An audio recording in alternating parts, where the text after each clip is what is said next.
Hello.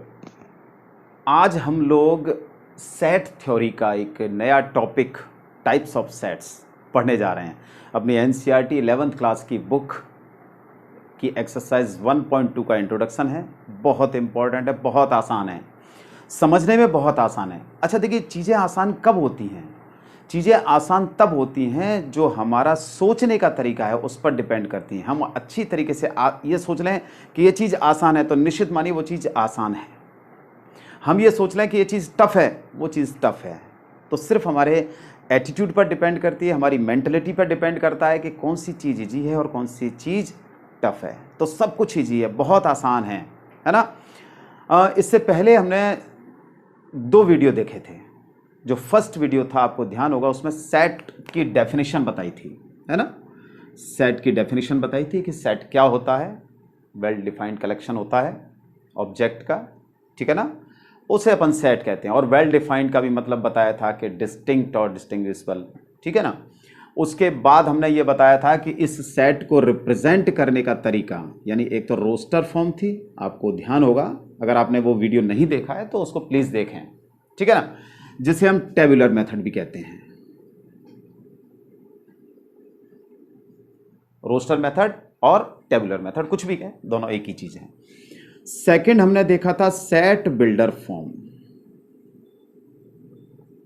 या set builder method, ठीक है।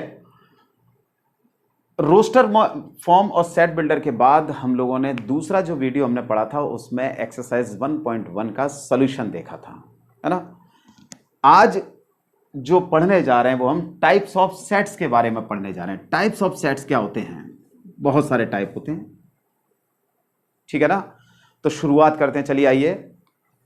देखिए, मैं अगर आपसे ये कहूं कि एक ऐसा सेट बताइए, ठीक है ना, सेट बताइए जिसमें जो नेचुरल नंबर का सेट हो और ऐसा सेट हो कि 1 से तो छोटे हो, लेस देन 1 हो, है ना। यानी x such that x is a natural number. अगर मैं आपसे ये कहूं natural number and x is less than 1, तो आप कहेंगे यार सर भी अजीब है, x is less than 1, x is less than 1 तो कोई नेचुरल नंबर होता ही नहीं है। या मैं आपसे ये कहूं अभी कि भैया ये बताइए कि x such that x is a natural number and x is less than 2 and x is greater than 5। यानी ऐसे नंबर बताइए जो x 2 से तो लेस देन हो लेकिन 5 से कैसे हो, ग्रेटर देन हो। ऐसे नंबर जो 2 से लेस देन हो और 5 से ग्रेटर देन हो। आप कहोगे यार सर क्या करने में लगे हैं, हैं? X such that x is a natural number बोला पहले तो, कि जो एक्स जो 1 से कम है, और दूसरे में बोल रहे हैं कि एक्स की ऐसी वैल्यू बताइए, यानी ऐसे एलिमेंट्स, ऐसे नेचुरल नंबर छांटिए जो 2 से छोटे हों, लेस देन 2 हों लेकिन ग्रेटर देन 5 हों, है ना। चलिए एक तीसरा भी बता देते हैं। अगर मैं ये कहूं कि x such that x is a student of 11th class, है ना, क्लास 11th, आप ही की क्लास के स्टूडेंट्स हो गए।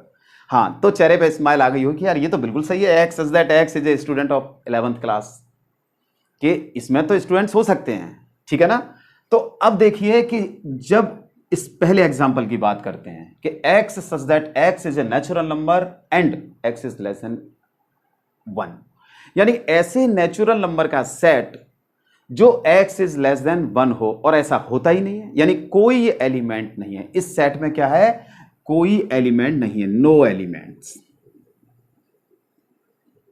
है ना। इसका मतलब क्या है? कोई एलिमेंट नहीं है, इसका मतलब क्या है? जब कोई चीज नहीं होती है, कोई नहीं होता है उसमें कुछ, तो उसे अपन क्या बोल देते हैं? एम्प्टी। क्या बोल देते हैं हम उसको? एम्प्टी। और ये सेट है इसलिए इसको एम्प्टी सेट बोल दिया। अब इसको देखिए कि x such that x is a natural number and x is less than 2 and x is greater than 5। तो ऐसा नेचुरल नंबर बताइए जो 2 से लेस देन हो और 5 से ग्रेटर देन हो। ऐसा नेचुरल नंबर भी कोई नहीं होता है जो 2 से तो लेस देन हो लेकिन 5 से ग्रेटर देन हो, ऐसा भी कोई नहीं होता है, यानी इसमें भी नो एलिमेंट है ना, no element in the set. ठीक है, लेकिन हां इसमें आप लिख सकते हैं, इसमें आप लिख सकते हैं कि कोई ना कोई एलिमेंट्स जरूर होंगे, मतलब जो स्टूडेंट हैं आपके रोहन, मोहन, सोहन, है ना, सारे जो बच्चे हैं वो आ जाएंगे। सपोज करें अपन उनके नेम जैसे ABCD, ये सारे स्टूडेंट्स आ जाएंगे, नहीं आ जाएंगे? मान जितने भी हैं 25, 50, 60 जितने भी हैं आपकी क्लास में बच्चे वो सारे आ जाएंगे। तो ये तो एम्प्टी नहीं है, इसमें तो एलिमेंट्स आ रहे हैं इस सेट में, ठीक है ना। इनमें नहीं आ रहे थे, इनमें नहीं आ रहे थे तो ये सेट कैंसिल हो गया, एम्प्टी सेट हो गया। और ये कैसा हो गया, नॉन एम्प्टी सेट हो गया। यानी कैसा सेट हो गया ये, नॉन एम्प्टी सेट। तो ऐसा सेट जिसमें कोई एलिमेंट नहीं हो उसे हम एम्प्टी सेट कहते हैं।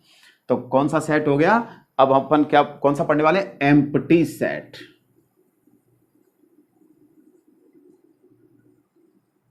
एम्प्टी सेट के लिए क्या बताया मैंने अभी कि ऐसा सेट जिसमें कोई एलिमेंट नहीं हो उसे हम क्या कहेंगे, एम्प्टी सेट कहेंगे, ठीक है ना। लेकिन देखिए जब कोई एलिमेंट नहीं है, ठीक है ना, आप ये नहीं कहें कुछ नहीं है, कुछ नहीं तो एक अलग चीज होती है, लेकिन कोई नहीं है, कुछ नहीं का तो मतलब थोड़ा बहुत है उसमें, ठीक है ना, लेकिन इसमें कोई एलिमेंट नहीं है। तो कोई एलिमेंट नहीं है इसलिए एम्प्टी सेट है। और इसमें कम मतलब बहुत सारे एलिमेंट्स आपकी क्लास में बहुत सारे बच्चे होते हैं, उनका सेट है ये, ठीक है ना। तो ये क्या है, नॉन एम्प्टी सेट, यानी मतलब कम से कम अगर एक एलिमेंट हो सेट में, कम से कम एक एलिमेंट हो तो उस सेट को हम नॉन एम्प्टी सेट कहते हैं। अच्छा ठीक है ना। तो अ सेट क्या बताया था कि कोई एलिमेंट नहीं हो, तो a set containing no element at all, है ना, no, a set containing no element at all is called the empty set. दी जरूर आता है एम्प्टी सेट से पहले, क्योंकि एम्प्टी सेट इकलौता सेट होता है, और इसे अपन कहते हैं वॉइड सेट। कौन सा कहेंगे, और द वॉइड सेट, और हम कह सकते हैं इसे द नल सेट। तीनों में से कोई सा भी नाम बोल दीजिए, चाहे आप एम्प्टी सेट कह दीजिए, चाहे आप वॉइड सेट कह दीजिए, चाहे कह दीजिए नल सेट, ठीक है। ये होता है एम्प्टी सेट। अच्छा अब जब एम्प्टी सेट है तो इसको रिप्रेजेंट कैसे करेंगे, हर चीज में ऐसे थोड़ी लिखेंगे एम्प्टी सेट है, एम्प्टी सेट है, एम्प्टी सेट है, ठीक है। तो एम्प्टी सेट जो रिप्रेजेंट होता है उसे हम या तो 5 से रिप्रेजेंट करते हैं, किससे रिप्रेजेंट करेंगे, 5 से रिप्रेजेंट करते हैं, या हम क्या करते हैं कि केवल एक कर्ली ब्रैकेट लगा करके छोड़ देते हैं, बिल्कुल ब्लैंक, इसमें कोई एलिमेंट नहीं लिखना है आपको, ठीक है ना। तो 5 या फिर कर्ली ब्रैकेट। तो the empty set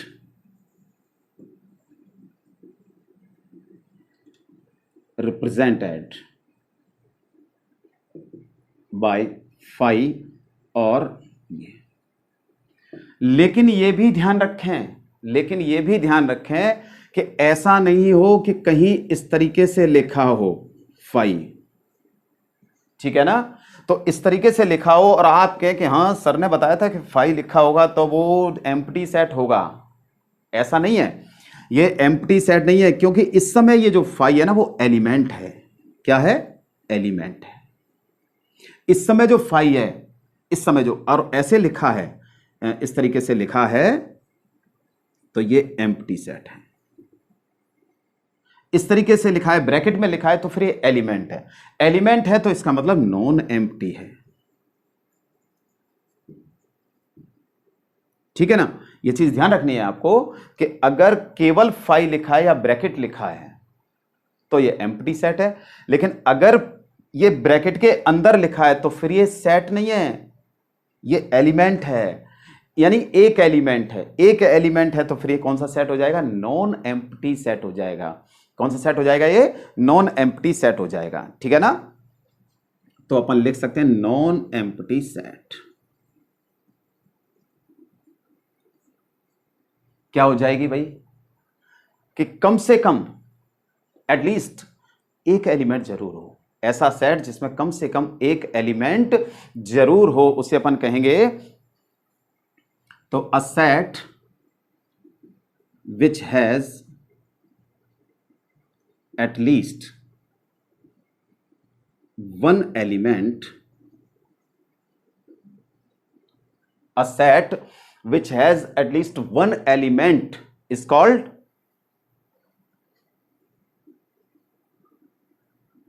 a non-empty set। ठीक है, a set which has at least one element is called a non-empty set। तो non-empty set का एग्जांपल ये हो गया, है ना, ये non-empty set है। फाई अगर, फिर ध्यान दीजिए, फाई अगर अकेला लिखा हुआ है, खाली ब्रैकेट लिखा हुआ है, तो ये एम्प्टी सेट है। अगर फाई किसी ब्रैकेट के अंदर सेट के तरीके से लिखा है, तो इस समय ये फाई जो है ना वो एलिमेंट है, एन एलिमेंट, ठीक है ना। तो ये जो सेट होगा वो कौन सा हो जाएगा? नॉन एम्प्टी सेट हो जाएगा। कैसा हो जाएगा? नॉन एम्प्टी सेट हो जाएगा। अच्छा देखिए, इसको ही देखें, चलिए, ठीक है ना, इसी सेट को देखें। और मैंने आपसे कहा कि जैसे ये है, कोई भी एक एलिमेंट ले लिया या इस तरीके से है, ठीक है ना। कितने एलिमेंट है इसमें? वन, ओनली वन, है ना, one element, one element.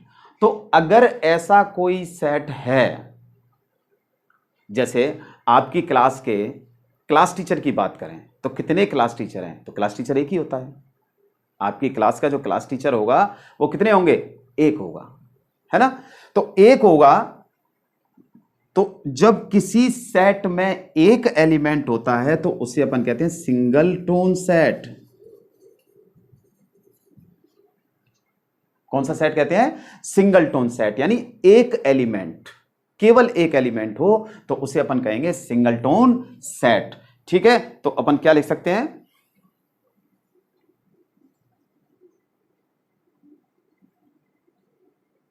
Single tone set क्या हो जाएगा? अ set containing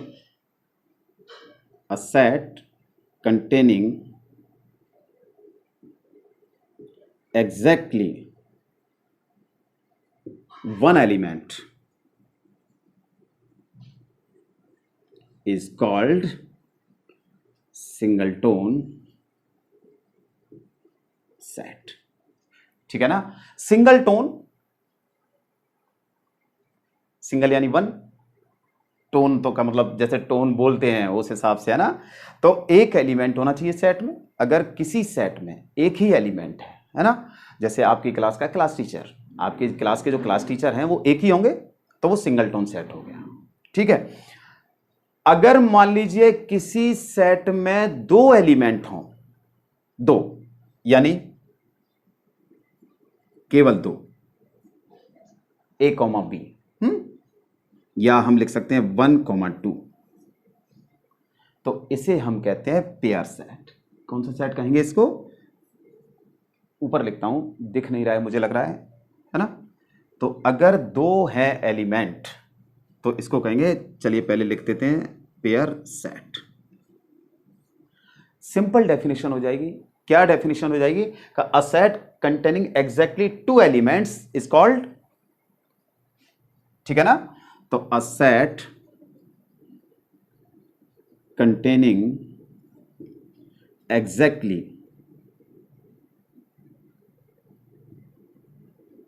two elements is called pair set. Pair set कहते हैं, ठीक है ना। पेयर का मतलब वैसे भी अपन को पता है कि पेयर का मतलब कितना होता है? 2 होता है। तो अगर किसी सेट में 2 एलिमेंट्स हैं तो ये कौन सा कहलाएगा? पेयर सेट कहलाता है, ठीक है।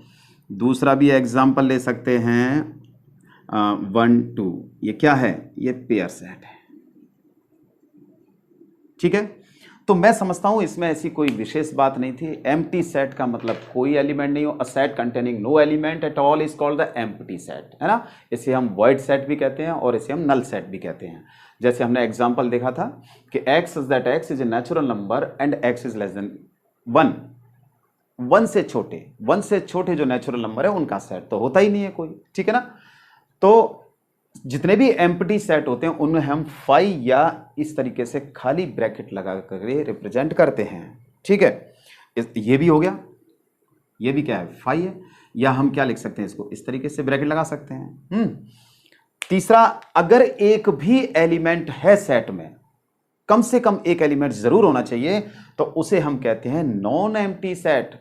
अच्छा, इनके मीनिंग जब अपन पता कर, जैसे पता होता है ना एम्प्टी का मतलब क्या होता है, नॉन एम्प्टी का मतलब क्या होता है, तो फिर इतनी बड़ी आसानी से हम डेफिनेशन तैयार कर सकते हैं उसकी, ठीक है। फिर जहां गलती करते हैं हम बच्चे, जो गलती करते हैं वो ये करते हैं कि फाई अगर ब्रैकेट के अंदर लिखा होता है तो हम ये जिद करते हैं कि सर ने तो फाई को बताया था कि एम्प्टी सेट है। लेकिन ध्यान दीजिए, सर ने यह भी बताया है कि फाई खाली होना चाहिए, ब्रैकेट में नहीं होना चाहिए। ब्रैकेट में अगर लिखा होगा यानी सेट के रूप में रिप्रेजेंट होगा तो फिर वो एलिमेंट होगा, ठीक है ना।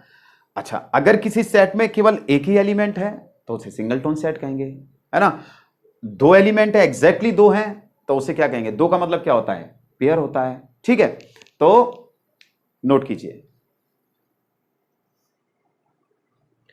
आइए आगे चलते हैं, ठीक है ना। तो अब देखिए, एक और आगे चलते हैं तो हम फाइनाइट और इनफाइनाइट सेट की बात करते हैं। फाइनाइट और इनफाइनाइट सेट्स क्या हैं। मैं आपसे कहता हूं कि भाई आप अपनी फैमिली के, आपकी फैमिली में जो मेंबर्स हैं, ठीक है ना, उनका एक सेट तैयार कीजिए, फैमिली मेंबर्स।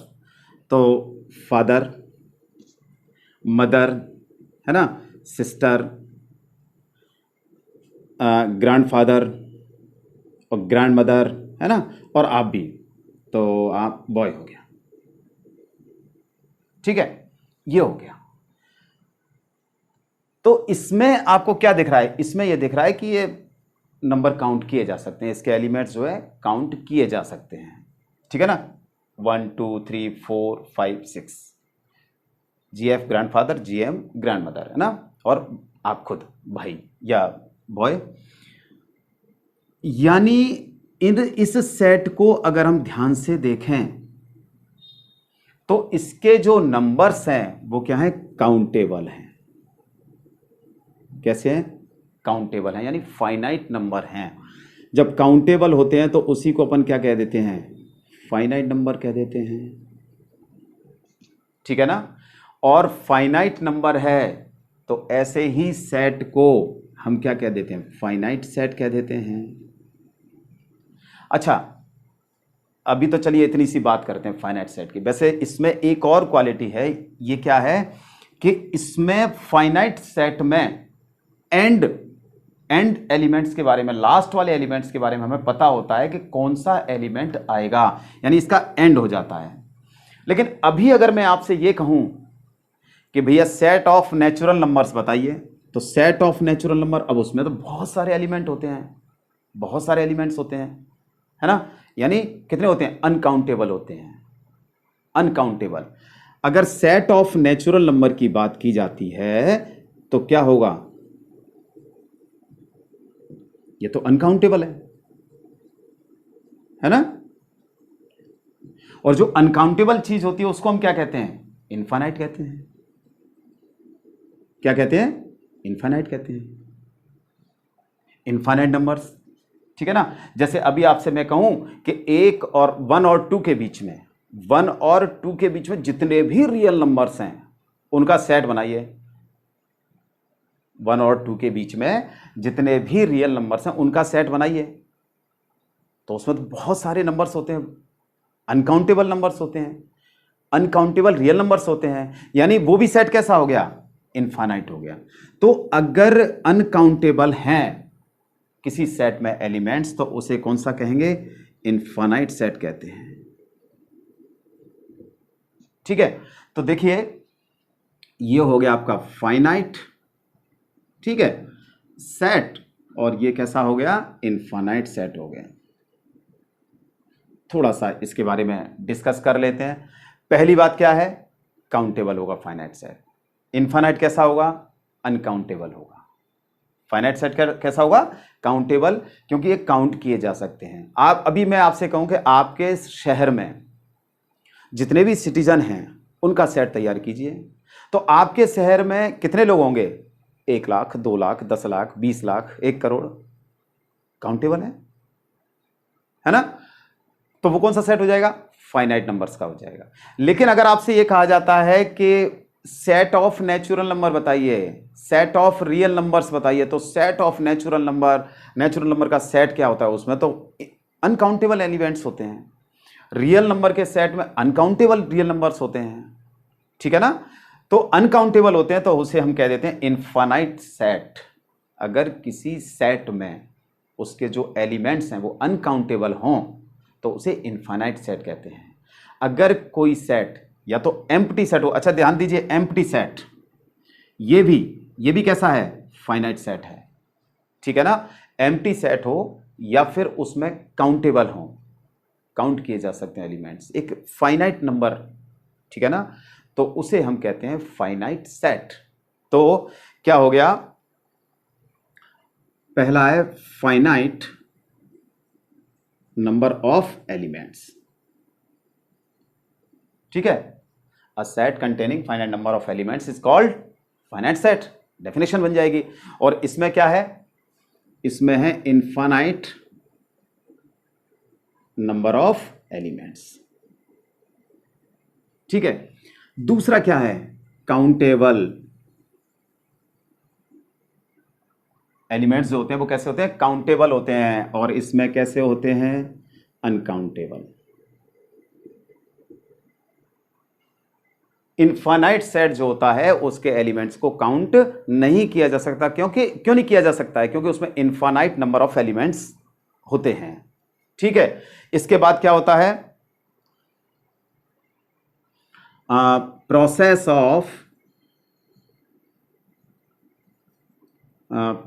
ऑफ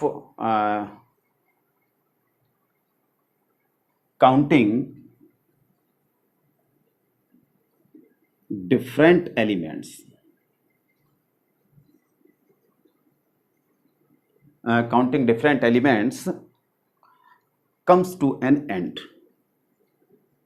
मैंने बताया था ना आपको कि इसमें एंड जरूर आएगा लास्ट में, कोई ना कोई तो एलिमेंट होगा। जैसे आपके फैमिली मेंबर्स हैं, ये किसी फैमिली के मेंबर्स हैं, फादर, मदर, सिस्टर, यानी है ना, डॉटर कहना चाहिए पर चलो सिस्टर कह दिया, कोई दिक्कत नहीं है, ग्रैंडफादर, ग्रैंडमदर, है ना, और बॉय, चलिए डॉटर कर देते हैं डी, ये हो गया, ठीक है ना। तो इसमें कोई भी सेट होता है उसके जो एलिमेंट्स होते हैं, जो डिफरेंट एलिमेंट्स हैं, उसमें एंड जरूर होगा, लास्ट का एलिमेंट जरूर होगा, ठीक है। लेकिन इसमें इनफाइनाइट सेट में क्या होगा, इनफाइनाइट सेट में एंड नहीं होगा, है ना। तो इसमें लिख सकते हैं अपन process of counting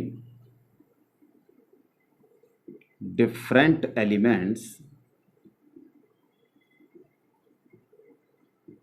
never comes to an end, end नहीं होगा कभी भी, ठीक है। दूसरा क्या है, देखिए जितने भी फाइनाइट सेट हैं उनको हम रोस्टर फॉर्म में या सेट बिल्डर फॉर्म में रिप्रेजेंट कर सकते हैं, ठीक है ना। जैसे मैं ये कहूं कि it represents in roster form, है ना।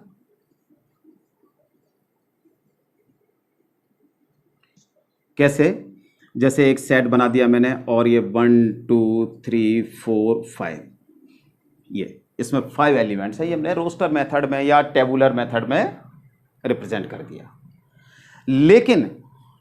लेकिन इनफाइनाइट सेट में हर इनफाइनाइट सेट को रोस्टर फॉर्म में रिप्रेजेंट नहीं कर सकते। क्यों नहीं कर पाते हैं भाई, एक्चुअली क्या है, जैसे मैंने ये कहा आपसे कि 2 और 3 के बीच में जितने भी रियल नंबर्स हैं उनका सेट बनाइए, उनका सेट तैयार कीजिए। हम नहीं कर सकते क्योंकि 2 और 3 के बीच में तो इन्फिनिटी नंबर्स होते हैं, इन्फिनिटी रियल नंबर्स होते हैं। तो कई इनफाइनाइट सेट ऐसे होते हैं जिन्हें हम रोस्टर फॉर्म में रिप्रेजेंट नहीं कर सकते। लेकिन सबसे बड़ी बात यह है कि जैसे मैं अगर आपसे यह कहूं कि सेट ऑफ नेचुरल नंबर को रिप्रेजेंट कीजिए, तो उसको फिर कैसे करेंगे? उसको करने के लिए हम क्या करते हैं कि जैसे सेट ऑफ नेचुरल नंबर है, ठीक है, हम क्या करते हैं कि उसके कुछ एलिमेंट्स लिख देते हैं, कुछ एलिमेंट्स जैसे 1 2 3 4 5, है ना, जिससे हमें उस सेट का नेचर पता लगे। हमें ये इसका नेचर पता लग रहा है, हमें क्या है पता लग रहा है इसका नेचर, कैसे कि 1 2 3 4 5, है ना। अब चूंकि ये तो इनफाइनाइट सेट है, तो फिर आगे के लिए क्या प्रोसेस करेंगे, आगे के लिए क्या मेथड अप्लाई करेंगे जिससे हमें पता भी लग जाए? तो हम क्या करते हैं, 3 डॉट इस तरीके से लगा देते हैं, केवल 3 डॉट्स, ठीक है ना। इस पहले डॉट का मतलब होता है एंड, इस सेकंड डॉट का मतलब होता है सो, और ये थर्ड डॉट का मतलब होता है ऑन, एंड सो ऑन। इस तरीके से मतलब इतने एलिमेंट्स हम लिखेंगे कि उस एलिमेंट उस सेट के नेचर का हमें पता लग जाए कि इसका नेचर क्या है, इन सेट के जो एलिमेंट्स हैं उनकी क्वालिटी क्या है, प्रॉपर्टीज क्या है उसमें। फिर उसके बाद हम 3 डॉट लगा देंगे और उसे एक करली ब्रैकेट में क्लोज कर देंगे, ठीक है ना। ये होता है इनफाइनाइट सेट को रोस्टर फॉर्म में रिप्रेजेंट करने का तरीका। लेकिन अपन ये चर्चा कर चुके हैं, अपन ये जान चुके हैं कि हर इनफाइनाइट सेट को भी रोस्टर फॉर्म में every infinite set cannot be represent in roster form, ठीक है। तो ये हो गया फाइनाइट और इनफाइनाइट सेट, ठीक है, नोट कीजिए। हाँ जी, तो आइए देखते हैं कि सपोज कीजिए ये सेट है, ए के एलिमेंट्स हैं 1 2 3, ठीक है। एक दूसरा सेट है जिसके एलिमेंट्स हैं 2 3 1, ठीक है। 30, चलिए 2 से ही बहुत है ना। अगर कोई 2 सेट इस तरीके से हैं कि सेट ए के सारे एलिमेंट्स सेट बी में और सेट बी के सभी एलिमेंट सेट ए में हो, समझिए क्या है, सेट ए के सभी एलिमेंट सेट बी में हो, यानी हम देखिए यहां 1 बिलोंग्स टू ए, है ना, 2 belongs to A, 3 belongs to A, और देखिए 1 belongs to B, 2 belongs to B और 3 बिलोंग्स टू बी। यानी जो ए के एलिमेंट्स हैं वो सेट बी में हैं और सेट बी के जो एलिमेंट्स हैं वो सेट ए में हैं। ऐसे अगर 2 सेट होते हैं तो हम कहते हैं कि दोनों सेट इक्वल हैं। क्या कहेंगे हम कि दोनों सेट कैसे हैं, इक्वल सेट हैं। और इनको कैसे रिप्रेजेंट करते हैं, A is equal to B से, ठीक है। एक चीज और ध्यान करिए कि मान लीजिए ए तो है ये दे ही रखा है, और सपोज करते हैं अपन सी है सेट, और ये इस तरीके से 1 2 2 3 3, है ना, ये सेट है। अब अपन बात करें कि ए बी और सी, या ए और सी, या बी और सी, कोई से भी दो, कि भैया इसमें तो 3 एलिमेंट्स हैं, उसमें 5 एलिमेंट्स हैं, है ना। लेकिन आपको पता है कि कोई भी एलिमेंट रिपीट नहीं होता, है ना। तो ये 2 दोनों क्या हैं, सेम है। ये 3 क्या है, दोनों सेम है। एक ही बार लिखो चाहे 2 बार लिखो, चीज तो एक ही है ना। तो ऐसी कंडीशन में ए के जो एलिमेंट्स हैं वो सी में हैं और सी के सारे एलिमेंट्स ए में हैं, तब भी ये दोनों सेट, यानी वैसे तो तीनों सेट कैसे हैं, इक्वल हैं। तीनों सेट कैसे हैं, A is equal to 1 2 3, B is equal to 2 3 1 और सी इज इक्वल टू 1 2 2 3 3। यानी अगर किसी सेट में कोई एलिमेंट रिपीट होता है तो उससे कोई फर्क नहीं पड़ता, ठीक है ना। तो ऐसी स्थिति में भी ए, बी और सी तीनों कैसे हैं? इक्वल सेट्स हैं। कैसे सेट्स हैं? इक्वल सेट हैं। तो अब डेफिनेशन क्या बन जाएगी भाई? डेफिनेशन क्या बन जाएगी कि two sets A and B, है ना, two sets A and B are set to be equal set are said to be equal set if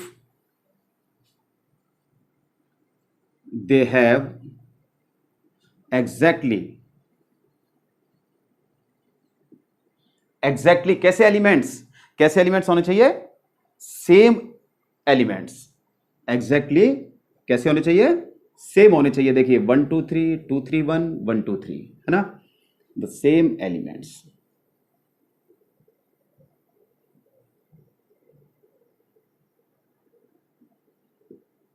represent कैसे करते हैं?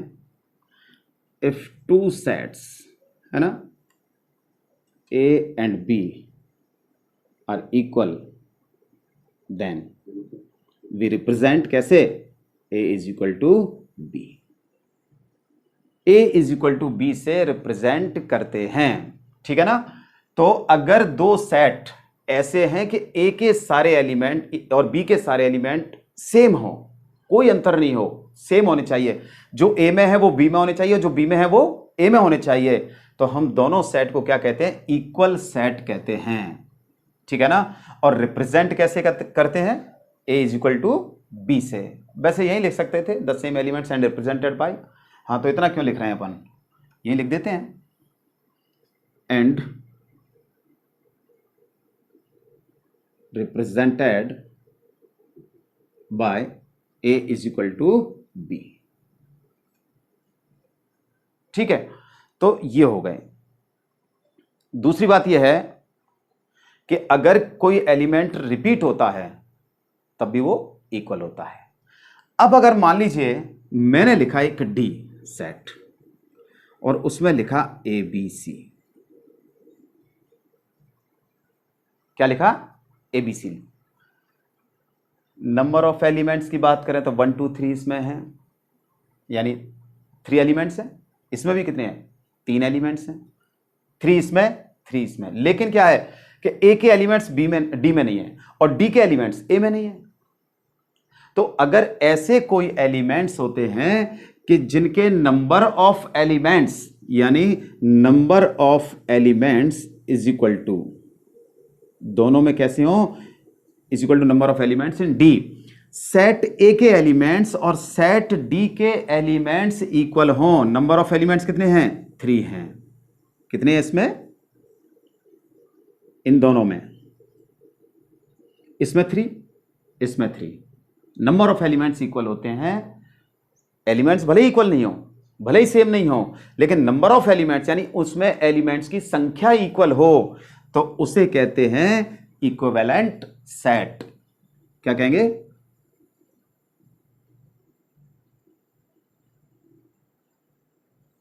Equivalent set.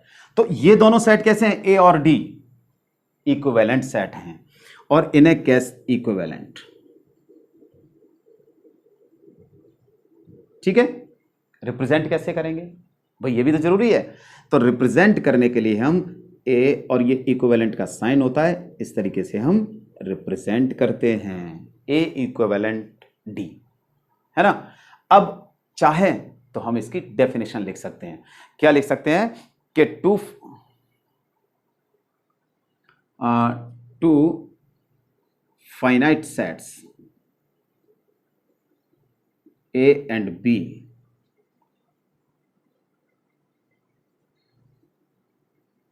are said to be equivalent set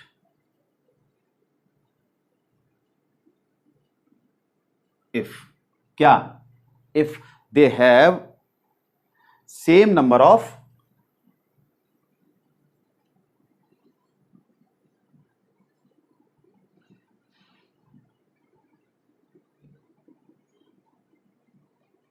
and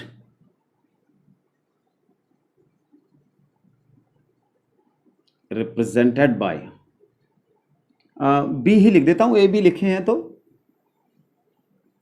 A is said to B. ठीक है, इस तरीके से represent करते हैं। लेकिन एक चीज और ध्यान करिए, क्या ध्यान करिए कि अगर हम ध्यान से देखें क्या ध्यान से देखें कि भैया सेट ए और बी में, ठीक है, ये अच्छी बात है कि सेट ए के सारे एलिमेंट सेट बी में हैं और सेट बी के सारे एलिमेंट सेट ए में हैं, इसलिए ए और बी इक्वल हैं। लेकिन अगर नंबर ऑफ एलिमेंट्स की बात करें तो नंबर ऑफ एलिमेंट्स भी तो इसमें 3 हैं, बी में भी 3 हैं, यानी दोनों में कितने हैं, n is equal to n B. तो एलिमेंट्स भी सेम है और एलिमेंट सेम है तो नंबर ऑफ एलिमेंट्स भी सेम ही होंगे, है ना। तो ये इक्वल सेट क्या है, ये इक्विवेलेंट भी है। ये दोनों कैसे हैं, इक्विवेलेंट सेट भी हैं, यानी इक्वल सेट, हर इक्वल सेट इक्विवेलेंट सेट है। अब जरा इसकी बात कर लेते हैं, ये ए और डी है, अच्छी बात है, नंबर ऑफ एलिमेंट्स और number of elements in set A and D respectively, number of elements in set A, set D में नंबर ऑफ एलिमेंट्स यानी एलिमेंट्स की संख्या दोनों की इक्वल है, तो केवल क्या है, ये इक्विवेलेंट सेट है। क्या ये इक्वल सेट है, देखिए इक्वल सेट क्यों नहीं है, क्योंकि 1 ए में है लेकिन डी में नहीं है ना। 1 belongs to A but 1 does not belong to D, 2 belongs to A but 2 does not belong to D, 3 belongs to A, 3 does not belong to D. इसका मतलब क्या हो गया, इसका मतलब यह हो गया कि इक्विवेलेंट जो सेट होता है, हर इक्विवेलेंट सेट इक्वल सेट नहीं होता, लेकिन इक्वल सेट जो होता है उससे वो क्या होता है, वो हमेशा इक्विवेलेंट सेट होता है। ठीक है ना, तो लिख सकते हैं all equal sets are equivalent sets, but every equivalent set या but all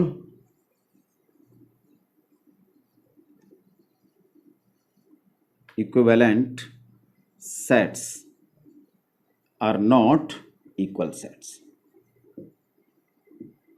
ठीक है ना, तो ये बात ध्यान रखें कि यानी a is equal to B है, अगर a is equal to B है, दोनों सेट्स इक्वल हैं, तो ये दोनों क्या होंगे, a इक्विवेलेंट भी होंगे। ये तो हो गए इक्वल एंड इक्विवेलेंट। ठीक है, और केवल अगर, तो ये कौन से होंगे, ओनली इक्विवेलेंट सेट। ठीक है, तो ये चीज हो गई है ना। बट इसमें दिख रहा है क्या नीचे, हाँ दिख रहा है, ये लिख देता हूं मैं इसमें ही, A is not equal to B, केवल क्या हो जाएगा, इक्विवेलेंट सेट। ठीक है, ये एग्जाम्पल है, तो मैं समझता हूं ये चीज क्लियर हो गई होगी कि इक्वल सेट इक्विवेलेंट सेट्स। ठीक है, नोट कीजिए। तो आज हम लोगों ने क्या क्या पढ़ा है भाई, empty set, non empty set, singleton set, pair set, है ना, finite set, infinite set, equal set और इक्विवेलेंट सेट। मैं समझता हूं काफी अच्छे तरीके से आप लोगों को समझ में आ गया होगा। ठीक है ना, आप इसको वीडियो को बहुत अच्छी तरीके से देखें, पेन कॉपी और बुक अपने सामने रख करके तब पढ़ें, तब आपको बहुत अच्छा लगेगा, बहुत अच्छी तरह से समझ में आएगा और आप लोगों को वही फील होगा जो जैसे ऑफलाइन में होता है। ठीक है ना, तो नेक्स्ट वीडियो का इंतजार कीजिए जिसमें हम एक्सरसाइज के क्वेश्चंस करेंगे। ठीक है ना।